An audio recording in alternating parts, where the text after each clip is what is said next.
Hello guys, last video में जिसका link आपको डिस्क्रिप्शन बॉक्स में मिलेगा, हमने दोनों अप्रोचेस के rules of debit and credit को अप्लाई करते हुए जर्नल एंट्री कैसे फॉर्म करेंगे वो हमने सीख लिया था। ठीक है, दो rule, traditional approach and modern approach, है ना। दोनों को अप्लाई करके how do we form a journal entry, which account will be debited and which account will be credited, that will learn in the last video. लेकिन last video में मैंने आपको journal entry का फॉर्मेट क्या होगा वो नहीं बताया था। फॉर्मेट के बिना ही मैंने समझा दिया था कि ये डेबिट होगा, ये क्रेडिट होगा, ये डेबिट होगा, ये क्रेडिट होगा, अप्लाइंग बोथ द रूल्स।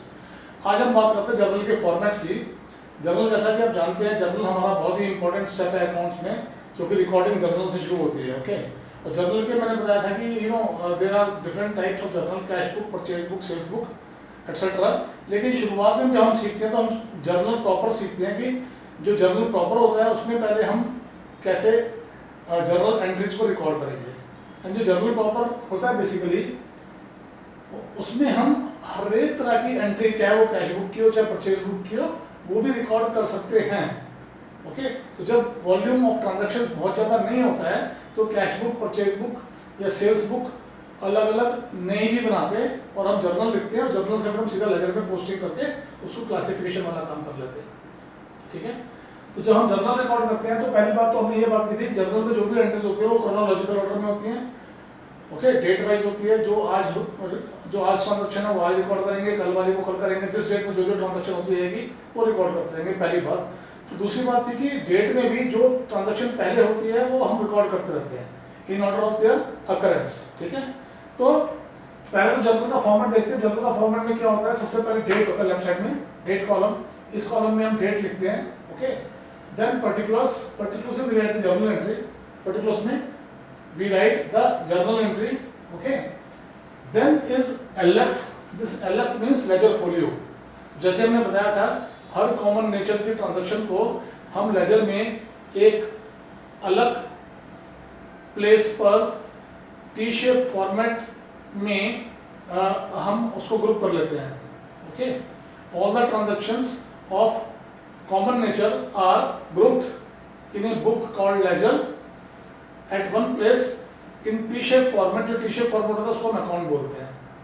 ठीक है, तो कौन सा अकाउंट कौन से पेज पे जाएगा, ओके, या कौन सा अकाउंट ये ट्रांजैक्शंस कौन से लेजर के फोलियो पे गई है वो हम वो फोलियो हम यहाँ लिखते हैं, so that we can correlate कि हमें ढूंढना हो कि ये ट्रांजैक्शन लेजर में कहाँ मिलेगी तो उसका पेज नंबर यहाँ लिखा होता है। ओके, लेकिन आपको एग्जामिनेशन पॉइंट ऑफ व्यू से लेजर फोलियो में कुछ लिखना नहीं होता है। ओके, ये आपको खाली छोड़ना है फिलहाल, राइट। देन वी राइट, जो डेबिट ट्रांजैक्शन है उसका डेबिट अमाउंट हम यहाँ लिखते हैं, और जो क्रेडिट ट्रांजैक्शन होगी उसका क्रेडिट अमाउंट यहाँ लिखते हैं। ओके, अब कैसे रिकॉर्ड करते हैं वो मैं आपको दिखाता हूँ। एक तो हम साथ में बात कर रहे हैं, अभी हमने सिंपल एंट्रीज सीख ली थी लास्ट ईयर, जो मैंने आपको एक्सप्लेन किया था rules of debit and credit की इम्प्लीमेंटेशन करते हुए जर्नल बनाना जब हम सीख रहे थे, although that was without format of journal. तो हमने वहाँ पे सिर्फ दो अकाउंट इन्वॉल्व होने वाले ट्रांजैक्शन भी डिस्कस की थी। जब मैंने बताया कि हर ट्रांजैक्शन में कम से कम दो अकाउंट इन्वॉल्व होते हैं, तो हमने जो पहले दो अकाउंट इन्वॉल्व होने वाले ट्रांजैक्शन की थी कि एक अकाउंट डेबिट हो रहा है, एक अकाउंट क्रेडिट हो रहा है। ओके, उसको बोलते हैं सिंपल एंट्रीज। जब डेबिट भी एक अकाउंट ही होता है, क्रेडिट भी एक ही अकाउंट होता है, that is called simple entry. अगर डेबिट दो या दो से ज्यादा अकाउंट हो रहे हैं एंड क्रेडिट दो या दो से ज्यादा अकाउंट हो रहे हैं तो उसको बोलते हैं कंपाउंड एंट्री। ओके, तो आज हम कंपाउंड एंट्री डिस्कस कर रहे हैं। फॉर्मेट हम आज पहली बार बता रहे हैं, फॉर्मेट आप देख लीजिए। सिंपल एंट्रीज के भी फॉर्मेट यही होंगे, सिंपल एंट्री भी करेंगे, है ना। और अभी कंपाउंड एंट्री डिस्कस कर रहे हैं पहले, तो कंपाउंड एंट्री लिख के दिखाता हूं मैं आपको। First transaction is goods purchase for ₹20,000 from X, ₹12,000 paid in cash, ₹12,000 paid cash.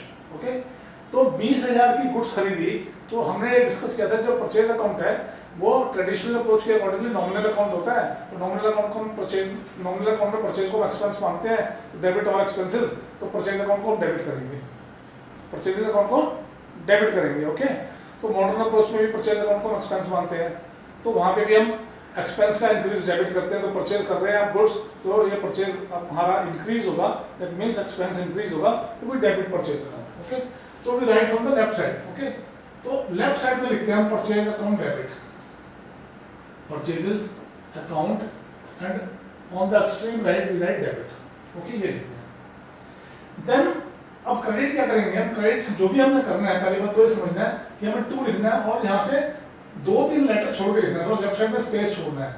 We write like this 2। Okay, 2 right. अब 2 के क्रेडिट 2 में हमको लिखेंगे जो हमें अकाउंट क्रेडिट करना है। ओके, तो डेबिट तो हमने लिख दिया यहाँ पे, है ना। क्रेडिट के लिए we write 2, then we write the account which is to be credited. तो क्रेडिट क्या होगा इसमें? देखो, goods purchased for ₹20,000 from X, 12,000 paid cash, तो cash is real account, real account को बोला debit what comes in, credit what goes out, cash is going out, तो हम क्रेडिट कर देंगे to cash account.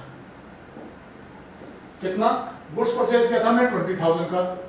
Okay, cash हमने पे किया 12,000, राइट। एंड अभी हमने 8,000 पेमेंट नहीं किया उसको। ओके, तो 8,000 के लिए हम क्या करेंगे? इसका मतलब 8,000 हमारा क्रेडिट परचेज है, और उसमें हम क्रेडिट क्या करेंगे?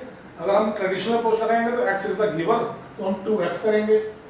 ओके, और अगर मॉडर्न अप्रोच लगाएंगे तो हम बोलते हैं कि इंक्रीज इन लायबिलिटी को क्रेडिट करते हैं, डिक्रीज इन लायबिलिटी को डेबिट करते हैं। तो जब आपने उधार में खरीदा x से, तो x हमारी x की तरफ हमारी लायबिलिटी हो गई, x हमारा क्रेडिटर बन गया, तो ये इंक्रीज इन लायबिलिटी हो गई, तो भी हम क्रेडिट करेंगे, है ना। तो मॉडर्न अप्रोच के अकॉर्डिंगली भी हम क्रेडिट करेंगे और ट्रेडिशनल अप्रोच के अकॉर्डिंगली हम क्रेडिट करेंगे। तो we will write 2x, how much? 8,000। Okay, then we write the narration. Narrate करते हैं हम। नरेशन हम लिखना अभी नहीं लिखेंगे, और नरेशन आप सीख सकते हैं बाद में, अभी हमें नरेशन पे टाइम नहीं लगाना है। ओके, वैसे नरेशन सिंपल होगा, being goods purchase for ₹20,000 and from x 12,000 paid in cash, इतना लिख दो। नरेशन जितना छोटा उतना अच्छा होता है। ओके, नरेशन लंबा लिख के हमें टाइम नहीं लगाना है, क्योंकि नरेशन को एग्जामिनर भी बहुत बारीकी से देखते नहीं, वो सिर्फ ये देखते हैं कि नरेशन लिखा है नहीं लिखा। तो B as much precise right in writing narration as possible. Okay, तो फर्स्ट एंट्री ये हो गया, this is that. Second entry, goods sold to हरी, तो हरी is receiver.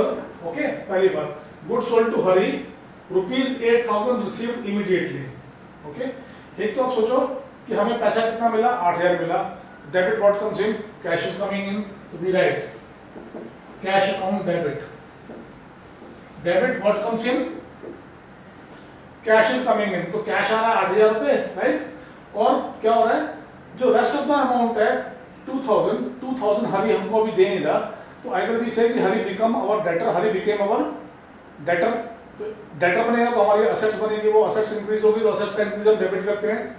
ये मॉडर्न अप्रोच से है, तो वी डेबिट हरी को डेबिट करेंगे हम कितने अमाउंट से? कैश रिसीव किया हमने कितना? 8,000। हरी कितना ओ पड़ेगा हमें? 2,000 हरी डेबिट, है ना। और टोटल सेल्स क्या हुआ? Total sales was 10,000। ओके, तो सेल्स क्या है? सेल्स हमारा रेवेन्यू है, तो मॉडर्न अप्रोच में अगर इंक्रीज इन रेवेन्यू होता है तो क्रेडिट करते हैं, है ना। और नॉमिनल में भी क्या होता है? सेल्स हमारी इनकम की आइटम है, तो we debit all expenses and losses and credit all incomes and gains, तो सेल्स को हम क्रेडिट करते हैं। आप धीरे धीरे समझ जाएंगे, है ना। स्लोली आप जैसे जैसे अकाउंट पढ़ेंगे तो आपको धीरे धीरे समझ में आएगा कि परचेजेस अकाउंट 99% डेबिट ही होगा और सेल्स अकाउंट जनरली क्रेडिट ही होगा, except for some exceptions. Okay, वो जब एक्सेप्शंस आएंगे मैं आपको समझाऊंगा, लेकिन परचेजेस हमेशा डेबिट होगा और सेल्स अकाउंट हमेशा क्रेडिट होगा। ओके, तो यहाँ पे भी देखो, यहाँ 2 अकाउंट क्रेडिट हुए, यहाँ 2 अकाउंट डेबिट हुए। तो जब 2 या 2 से ज्यादा अकाउंट डेबिट या क्रेडिट होते हैं तो उनको कंपाउंड एंट्री बोलते हैं, और आज हम टॉपिक कर रहे हैं अभी compound entry. Okay, being goods sold to Hari, ₹8,000 cash immediately received, ये नरेशन हो जाएगी। C 18,000 paid as rent and 25,000 paid as salary on suppose 31 March 2020। एक डेट है। अगर एक सिंगल डेट में 2 ट्रांजैक्शन हुई हैं, एक डेट में 2 ट्रांजैक्शन हुई हैं और उनमें डेबिट या क्रेडिट कोई एक अकाउंट होगा दोनों ट्रांजैक्शन में। जैसे यहाँ पे हमने रेंट पे किया तो rent account debit to cash होगा, सैलरी पे की तो सैलरी पेड में भी कैश पेमेंट जब हुई है दोनों जगह कैश पेमेंट हो रही है ना, तो भी हम उसको इकट्ठा कर सकते हैं। ओके, तो वी राइट द डेट, अभी यहाँ डेट नहीं थी तो मैं सी के साथ डेट भी लिख देता हूँ। दिस इज सपोज 31 मार्च 2020, जैसे मैंने डेट लिखी है तो यहाँ पे लिख दिया है। तो what I will do, 18,000 is rent paid, so rent is an expense, we debit our expenses and losses, and salary paid is 25,000, okay, 25,000 salary paid। तो दोनों एक्सपेंसेस हैं, तो I do rent account debit, दोनों expenses हैं तो rent account भी debit करेंगे और सैलरीज अकाउंट भी डेबिट करेंगे, क्योंकि दोनों ही अप्रोचेस में, चाहे वो ट्रेडिशनल अप्रोच हो और चाहे वो मॉडर्न अप्रोच हो, दोनों अप्रोचेस में हमारा एक्सपेंस हम डेबिट करते हैं। ट्रेडिशनल में ये नॉमिनल अकाउंट होता है, तो नॉमिनल अकाउंट में debit all expenses and credit all, debit all expenses and losses होता है, credit all incomes and gains होता है, और मॉडर्न अप्रोच में भी एक्सपेंस का इंक्रीज हम डेबिट करते हैं, तो हम इसको डेबिट कर रहे हैं। टू क्या कर रहे हैं, दोनों ही केसेस में हमने कैश पे किया तो हम कैश अकाउंट क्रेडिट कर देंगे। ओके, तो इंस्टेड ऑफ पासिंग दो एंट्री पास करने की जगह हमने एक एंट्री पास कर दी और उस एक एंट्री में दो अकाउंट डेबिट हो रहे हैं, इसलिए हम इसको कंपाउंड एंट्री बोल रहे हैं। Rent account debit is 18,000, rent account debit is 18,000 and salaries account debit is 25,000 to cash account is 43,000।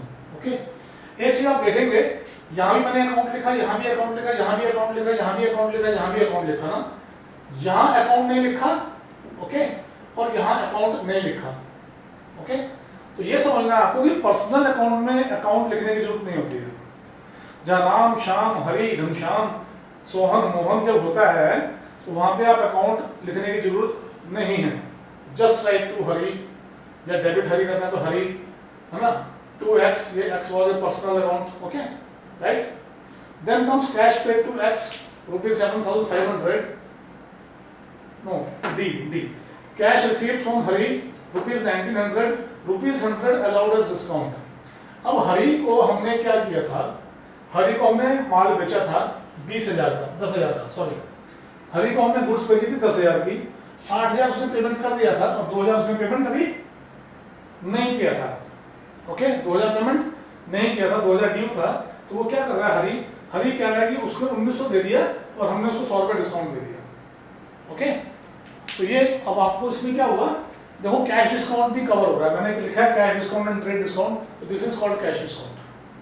जब हमको कैश पेमेंट आती है तो हम किसी को डिस्काउंट अलाउ कर सकते हैं, या जब हम किसी को कैश पेमेंट कर रहे हैं तो हमें सामने वाला भी डिस्काउंट अलाउ कर सकता है। तो जब हम डिस्काउंट अलाउ करते हैं तो हमारा एक्सपेंस होता है, और जब हमें डिस्काउंट मिलता है तो हमारी इनकम होती है, वो डिस्काउंट रिसीव होता है। ठीक है, अब मैं ये मिटा रहा हूँ ऊपर, ठीक है, दिस आई एम इरेजिंग,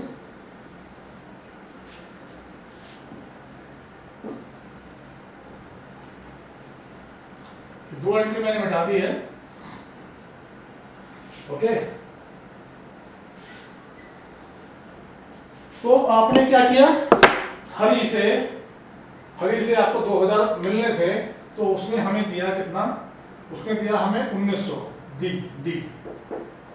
तो cash account debit what comes in, 1,900। Okay, discount allowed account debit all expenses and losses, क्योंकि हमको 2,000 मिलना चाहिए था और हम 100 रुपये छोड़ रहे हैं उसको, 100 रुपये छोड़ने का मतलब वो हमारा नुकसान होगा, हमारा लॉस होगा, तो 100। ओके, और हमारी लायबिलिटी जो हमारा डेटर है, डेटर कौन था, हमारा हरि था ना, हरि हमारा डेटर था 2,000 से, तो हमें 1,900 मिला और 100 रुपये डिस्काउंट हो गया, लेकिन उसकी लायबिलिटी पूरी 2,000 खत्म हो गई है ना, तो इसका मतलब उसको हम 2,000 से क्रेडिट कर देंगे, क्योंकि डिक्रीज इन असेट्स को 2,000 है, हमारा 2,000 का असेट खत्म हो गया है ना, 1,900 को मिल गया और 100 रुपये ने छोड़ दिया, तो हमारा 2,000 का असेट खत्म हो गया।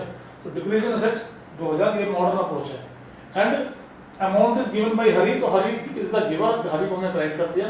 तो हरि को हमने 1,900 से क्रेडिट किया, इसलिए क्योंकि उसने हमें पेमेंट किया 1,900 रुपये, और 100 रुपये से क्रेडिट इसलिए किया कि उसने हमें जो पेमेंट 2,000 ऑफर की थी, 2,000 दिया, हमने उसको 100 रुपये डिस्काउंट दिया, राइट, दैट वे। ओके, तो Hari is the giver to the extent of 2,000 rupees, उसने 2,000 रुपये पूरा दे दिया है, हमें उससे बैलेंस अब कुछ और नहीं चाहिए। Then cash paid to X 7,500। अच्छा, ये मैंने मिटा दी ट्रांजैक्शन, ये ट्रांजैक्शन थी, देखिए ये वाली है ना, इसमें हमने 20,000 की परचेज की थी 12,000 हमने पेमेंट कर दिया था, ओके, 12,000 पेड इन कैश। हमारा 8,000 देने के लिए बचा हुआ था, 8,000 देने की जगह हमने उसको 7,500 दिया, उसने हमें 500 रुपये डिस्काउंट दिया, तो हमने इसको पेमेंट किया, एक्स को पेमेंट की, है ना, ट्रांजेक्शन है ये ई, एक्स को पेमेंट की, x is the receiver, x is the receiver, debit the receiver, x debit. अब देखिए डेबिट कर रहे हैं हम एक्सट्रीम लेफ्ट से, और क्रेडिट के लिए हम लिखते हैं थोड़ा जगह छोड़ के 2 यहाँ लिखते हैं, X debit, okay, X debit to cash account 7,500, okay. जब भी डिस्काउंट इन्वॉल्व होगा ना, तो जिससे डिस्काउंट है पहले वो ट्रांजैक्शन पूरी कर लेनी चाहिए, ओके, फिर हमें टोटल लिख देना चाहिए पार्टी के नाम के आगे। तो टू कैश अकाउंट 7,500 एंड उसने हमें डिस्काउंट दिया कितना, 500 रुपये to discount received account, okay. ये क्यों किया हमने, क्योंकि हमने 7,500 पे किया, तो cash account is real account, cash account is real account, okay. So real account और rule debit what comes in, credit what goes out, so cash is going out 7,500, right? Discount received is income, so debit all expenses and losses, credit all incomes and gains, इसलिए हम discount received को credit कर रहे हैं because it is our income 500, okay? तो 7,500 पे किया, 500 रुपये उसने डिस्काउंट दे दिया, हमारी लाइबिलिटी पूरी 8,000 रुपये से कम हो गई, खत्म हो गई, है ना। तो जो हम 8,000 ओ करते थे वो हमारा खत्म हो गया, तो डिक्रीजिंग लाइबिलिटी को हम डेबिट करते हैं, तो हमारी लाइबिलिटी जो एक्स की तरफ 8,000 की थी वो पूरा खत्म हो गई, तो हमने डेबिट कर दिया, है ना। नरेशन लिख देंगे हम, being amount paid to X 7,500 and he allowed us discount 500, ठीक है। दैट वे ये कंपोनेंट्री भी पूरी हो गई और कम से कम कैश डिस्काउंट वाला पोर्शन कवर हो गया। अब हम बात करते हैं ट्रेड डिस्काउंट की, ओके। ट्रेड डिस्काउंट में क्या होता है, ट्रेड डिस्काउंट सिंपल होता है कि ट्रेड डिस्काउंट में हम डिस्काउंट नहीं रिकॉर्ड करते और परचेज या सेल की वैल्यू में से ही हम ट्रेड डिस्काउंट कैलकुलेट करके माइनस कर देते हैं, ओके। तो वो आप बात करते हैं, ये आपने देख लिया, मैं ये मिटा रहा हूँ, ओके। अब कंपाउंड एंट्री की बात भी अभी यहाँ से खत्म हो गई। Now I am discussing cash discount, we have discussed cash discount, we have covered, okay. तो now trade discount, okay. Trade discount, trade discount में I told you discount account is not opened, discount account is not opened, discount is not recorded separately, we just subtract the discount from the purchase value or the sale value. First entry, goods sold to Y for rupees 20,000, right? Allowed him trade discount, material लिख दिया trade discount at the rate of 10%, 10% में trade discount allow कर रहा हूँ, okay. यहाँ पे मैंने कहीं लिखा नहीं है for cash और नाम लिखा है मैंने to Y, तो जब नाम लिखा होता है for cash नहीं लिखा होता, इसका मतलब वो क्रेडिट ट्रांजेक्शन होती है, याद रखना ये बात का, है ना। जब नाम लिखा होता है पार्टी का, चाहे वो परचेज हो या सेल हो, और for cash नहीं लिखा होता है तो वो क्रेडिट ट्रांजेक्शन होती है, तो goods sold to Y is a credit transaction. That means Y is receiver, okay. So Y is a personal account, Y is receiver, तो हम उसको डेबिट करेंगे, okay. Debit the receiver, we will debit Y debit। क्या किया हमने, sales किया, तो to sales account. मैंने बताया आपको पर्सनल अकाउंट के आगे अकाउंट लिखने की जरूरत नहीं होती है, ओके। बहुत कम लोग बताएंगे आपको ये, आप अपनी बुक में चेक करना, अगर कहीं लिखा होगा तो भी कोई बात नहीं, लेकिन जरूरत नहीं होती है, it is not compulsory, it is not mandatory, okay. तो आप रेफर करना, मेरे ख्याल से बुक में कहीं लिखा नहीं होगा, है ना। वाई डेबिट टू सेल्स कितना, 20,000 की सेल्स थी, 10% ट्रेड डिस्काउंट है, तो we will write being goods sold to Y and for 20,000 trade discount allowed 10%, okay. 10% minus कर दो, 20,000 10% इज 2,000, तो दिस विल कम 18,000। तो यहाँ पे देखो फिगर आपकी 20,000 की जगह 18,000 हो गया, है ना। ट्रेड डिस्काउंट हमने कहीं लिखा नहीं है, यही मैं बोल रहा हूँ कि चाहे वो कैश ट्रांजैक्शन हो, चाहे वो क्रेडिट ट्रांजैक्शन हो, और trade discount is not recorded, okay. It will be allowed but it is not recorded. Cash discount सिर्फ कैश ट्रांजैक्शन में ही अलाउड होता है, because cash discount is allowed to encourage prompt payment. Cash discount कभी भी credit transaction में नहीं होगा, ओके। देन एक और एग्जांपल ले लेते हैं, goods purchased, goods purchased from Hari for rupees 50,000, okay, allowed 20% trade discount, ठीक है, and half the payment made in cash. थोड़ा मैंने इसमें एक और चीज डाल दिया ना। पहली बात तो देखो गुड्स परचेज की हमने हरी से, ओके, आधी पेमेंट कैश में भी रिसीव हुई है, इसका मतलब कैश ट्रांजैक्शन भी है, आधी पेमेंट आपने रिसीव नहीं हुई है, इसका मतलब क्रेडिट ट्रांजैक्शन भी है, राइट। तो पहले हम क्या करेंगे, सबसे पहले कि हम जो परचेज वैल्यू है, हाँ, परचेज वैल्यू में से हम क्रेडिट डिस्काउंट को माइनस कर देंगे। तो 50,000 का 20% 10,000 होता है, राइट। 50,000 का 20% 10,000 होता है, राइट, है ना। तो we will do purchase account. पहले एंट्री देखो, एंट्री क्या बनेगी,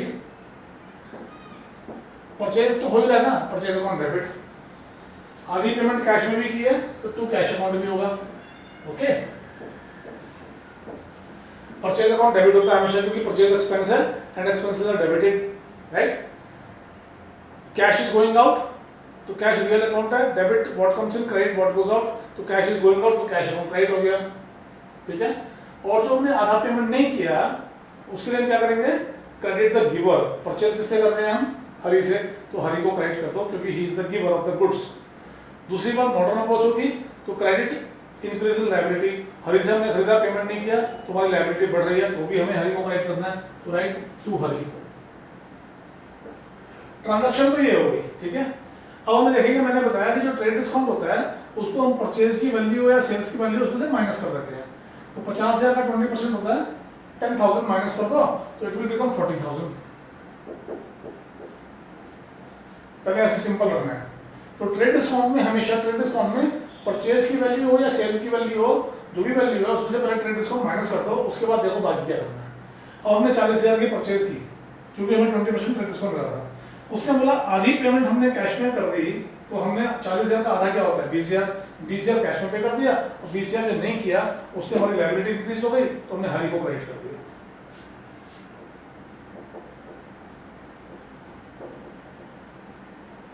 ठीक है, done, okay. So that way we discussed. अभी कंपाउंड एंट्री डिस्कस कर ली हमने, ओके, कंपाउंड एंट्री डिस्कस कर ली, trade discount and cash discount discuss कर लिया, okay. And with banking transaction I come in the next video. इस video को लंबी नहीं करते हैं, एक और छोटी वीडियो में लेके आता हूँ, उसमें हम बैंकिंग ट्रांजैक्शन करते हैं, ओके। तब तक आप ये देख लीजिए और चैनल को सब्सक्राइब करना मत भूलिए। चैनल को सब्सक्राइब करते रहिए लगातार, और लाइक कीजिए, शेयर कीजिए, और हमें ये देश के कोने कोने तक पहुंचाना है। जो भी बच्चा गरीब है और जो नहीं पढ़ पा रहा है पैसे की कमी की वजह से, उसके पास हमें सारा कंटेंट भेजना है, ओके। तो चैरिटेबल काम भी है ये, I think you will encourage the movement, okay. तो just you have to help me in my objective, जिससे सब गरीब बच्चे भी पढ़ सके, जो अफोर्ड नहीं करते वो भी पढ़ सके। चैनल को आप इसलिए लाइक कीजिए, सब्सक्राइब कीजिए एंड शेयर कीजिए as much as possible. Thank you very much. I am just coming with banking transaction.